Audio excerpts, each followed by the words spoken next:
Hi everybody, this is Nick, and you are at www.rei-tv.com for another episode of the Flippin' Right Show. Today we have an episode in the series of A Day in the Life. A Day in the Life of a Real Estate Investor. I know a lot of you guys like these. I'm headed out, and I like it too, of course, because when this happens I make money. This is a lease option deal, and you know, I don't do a whole lot of lease option deals. I like to take the house subject to, so I own that house, and so I fully control it. So no matter what happens to the seller, I can't get in trouble because of his mistakes or shortcomings. But in this case, it's a seller with a solid history, solid credit rating, and the real reason I'm looking at this house, it's a $350,000 house, maybe $375,000, that he owes $322,000 on. So he's willing to sell it.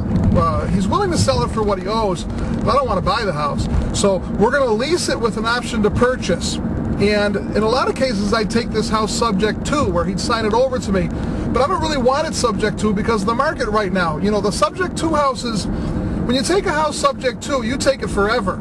And with a mortgage payment of $2,600 or $2,800 or whatever this one is, I don't know that I want it forever, because if the market continues to decline, I'm going to end up with a lemon, with a house that I owe more on than it's worth. And you know, you take it sub to, you really can't give it back to him. You got to follow through. So I'm taking it instead lease with an option to purchase. The good thing is, we explained to the sellers, and they know darn well that we cannot rent this house or lease this house to somebody for the $2,700 a month that they're asking for it. So we're paying $1,600 a month for this house, and we're going to lease it with an option to purchase, and most likely do a sandwich lease option where we will turn around and lease it to somebody else. So we'll lease it with an option to purchase from the sellers with a payment of $1,600 a month. They're going to make up the difference, and we'll lease it to somebody else for around $2,100, $2,200 a month. So there's going to be a nice cash flow. I mean, I could even take $1,900 a month for it, which sounds like a lot less, you know, than $2,100 to a buyer, and make a few $100 a month. But more importantly, when I sell it to someone, they owe $322,000. I'll sell it for $359,000 or something like that. So I'll have a $30,000 or $40,000 spread in the end. Another reason I'm taking it I'm leasing it with an option instead of buying it is, like I said before, in case the market goes down, or in this case, if a year from now, you know, I've had trouble filling it, or the market goes down, or it's only worth $275,000 or whatever it is. Now, luckily, I'm in an area where the market it has went down. There's no doubt that houses are worth less now in the Chicago area than they used to be, but it's not as bad as Nevada or Florida or some of the other places. So in any case, I have a year-to-year lease. My option is to renew at the end of the year without an increase in rent, so it'll always be $1,600 to me. And but if at the end of the year, at the end of the second year, or whatever it is, it's not a valuable house in my portfolio, I'll just hand it back and walk away. So now, some of the safeguards we have in the mortgage here, or not in the mortgage, but in the agreement, the contracts, are that the first one is I can renew it at the end of the year at my choice. I can walk or I can renew it. It's a beautiful house. Secondly is we don't make the first payment and actually take responsibility for it until we find our tenant. And it's very clearly spelled out in the agreement that we don't start making payments until we have somebody ready to move in. So once I find my tenant to buy it for me with an option, lease with an option to purchase, I'll get my $8,000 or $10,000 or $12,000 up front from them as an option fee, and we're giving the buyer a $10 option fee to move in and to get into the deal. So that's the way you want to do it. So that's a little bit for you. Hey guys, I'm at the house and we're checking it out. We were just inside talking to the sellers. As much as I'd like to record the conversation I had with the sellers, I don't know how appropriate it was, but I explained to them that we'll do all the paperwork today, but we're not taking over the house until we find our buyer. And I also explained to them, I did explain to them the repair thing. I don't know if I told you this or not, but the way the repairs will work, anything over $400 they're responsible for, because they are still landlords and they own the house. Now when we find our tenant, they're going to agree to fix any repairs that are under $400. So really it leaves me in the clear. But anyways, here's the house. We're out in front now, obviously. It's a nice property. Comes with a basketball hoop for those budding future pros. The folks want to move as soon as they can, and we did explain to them exactly how the program works and how the rent-to-own works. It's really a pretty house, and I really don't feel with me asking $19.50 or whatever it is that we'll have any trouble renting the property. And what I'm doing now is I gave the sellers, sometimes sellers get a little uncomfortable.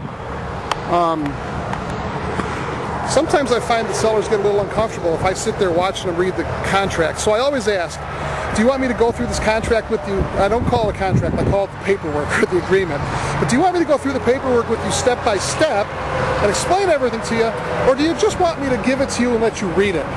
And these folks said, well, we just want to read it. So at this point, I give a copy of the paperwork to the husband and the wife. I explained to them there's a lot of paperwork because we have to protect not only their best interests, but our tenants' best interests. And we're walking around the house, taking a video and taking a look around while they're reading the paperwork. So we'll go in and answer their questions, and knock on wood, we'll end up with signatures. Well, I wouldn't do a video without recording the dog, right? Here's the inside. Got a nice family room there, attached to a room that could be like a living room or a formal dining room. Real nice entranceway. I like that. People will like that when they come in. They like to give that big picture when they walk in the front door. And then of course we have the kitchen. The kitchen my wife would love. I'm sure we'll find someone's wife that loves them too. And what are those cabinets? Chestnut? Yes. Chestnut. All right. Okay, we're out of the house. All went well. We got the contract signed. They had a little objection. They wanted to think about it, but we just said, why don't you go ahead and sign the contracts, and then call me in a day or two if you have any problems with it after you look it over. But we really want to get aggressive and get some signs out today and get it in the newspaper tomorrow. So they went ahead and signed the contracts. And that just comes with experience. You got to kind of learn a little bit how to do that. And if you read some books on direct sales, they really would help you learning how to turn around and overcome objections. There's some simple things that you kind of learn to do. And I have some other videos here that you can watch that explain how to talk to sellers. So go find them. Anyway, now we're going to go put some signs up, and we're, like I said, we're going to get aggressive. We're going to find a buyer, at least a tenant, to rent this house from us. We're going to put some money in our pocket with the option fee, and then work with them a long time to get them financed. Let's go hang some signs. And here we are down on the corner, putting some directional signs up. I'm going to make another one here with an arrow and put it next to it real quick. And we'll be sending people down.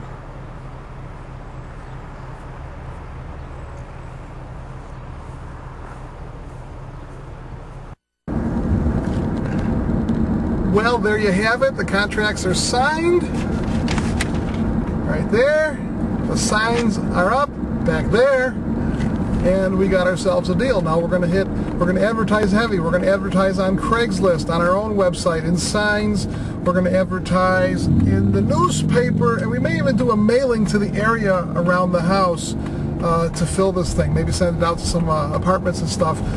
Now our object here is to find a renter, a tenant that's going to rent from us for a few $100 more a month than we're renting the property. We're also going to get a nice option fee up front, probably $8,000 to $12,000, and we're going to work with that with those people to get them financed so we can eventually close. We have a house that we're paying $322,000 for eventually, that we're going to sell for $349,000, I believe. So we've got about $30,000 almost in equity. And we're taking no risks besides being willing to make the mortgage payments if our tenant don't. So we do have to screen our tenants well, but we can get out of this. We can walk away after a year with no responsibility whatsoever. And again, like I said before, my wife wants to go look at the house. It's really nice. I don't think it doesn't have as much space as I personally need, because I need an office and all that other stuff. But we'll look at it anyways. But in any case, we just got ourselves a deal. The lease option, or sandwich lease option, is a good tool to have. Speak it up, Nick. A good tool to have in your tool belt, especially right now when there's so many people willing to let their houses go for cheap, and there's so many people that can't get their own mortgage. In any case, we got a nice lease option deal today. Thanks for watching. I hope this was helpful. I will update it. I'll let you guys know how this goes when we get a tenant in there, just like I'm updating you with our auction house from the last Day in the Life series. Thanks for watching. I'm Nick. It's the Flippin' Right Show, www.rei-tv. I'm out. Now go make an offer.